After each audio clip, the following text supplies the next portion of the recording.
हरियाणा में स्थानीय चुनाव का रास्ता साफ, मई तक करना पड़ेगा इंतजार। पंचकुला में 3 वार्ड आरक्षित। पंचकुला नगर निगम में अनुसूचित जाति वर्ग के आरक्षण पर विवाद के चलते प्रदेश में स्थानीय निकायों के चुनाव पर छाए संकट के बादल अब हट गए हैं। हाईकोर्ट के आदेश को अमलीजामा पहनाते हुए स्थानीय निकाय विभाग ने आनन फानन में अधिसूचना जारी करते हुए पंचकुला में अनुसूचित जाति वर्ग के लिए फिर से 3 वार्ड आरक्षित किए हैं।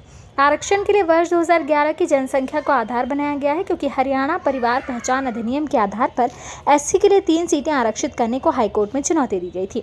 प्रदेश में 7 स्थानीय निकायों के आम चुनाव और 6 निकायों में उपचुनाव होने हैं। इसके अलावा विभिन्न ग्राम पंचायतों में पंच सरपंचों, पंचायत समिति के सदस्यों और जिला परिषद सदस्यों की रिक्त सीटों पर भी उपचुनाव करवाया जाएगा।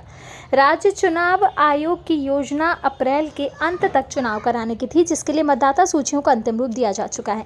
लेकिन हाईकोर्ट में आरक्षण के विवाद के चलते चुनाव लटक गया है। अब मई के पहले पखवाड़े में ये चुनाव कराए जा सकते हैं। 3 नगर निगमों अंबाला, सोनीपत और पंचकुला के साथ रेवाड़ी नगर परिषद और धारूहेड़ा, सांपला तथा उकलाना नगर पालिकाओं के आम चुनाव होने हैं।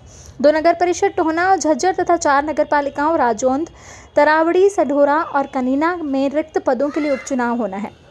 पंचायती राज संस्थाओं में रिक्त 540 पदों पर उपचुनाव होंगे, जिनमें जिला परिषद सदस्यों के 2, पंचायत समिति के 11, सरपंच के 32 और पंच के 495 रिक्त पद शामिल है। प्रत्याशी पसंद नहीं आया तो नोटा पर भी वोट दिया जा सकता है।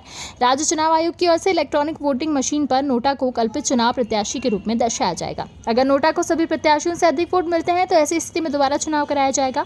नोटा से हारने वाला कोई प्रत्याशी चुनाव नहीं लड़ सकेगा। पिछले दिनों इस संबंध में सुप्रीम कोर्ट द्वारा दिए गए आदेश के आधार पर राज्य चुनाव आयोग ने नए सिरे से गाइडलाइन जारी की है।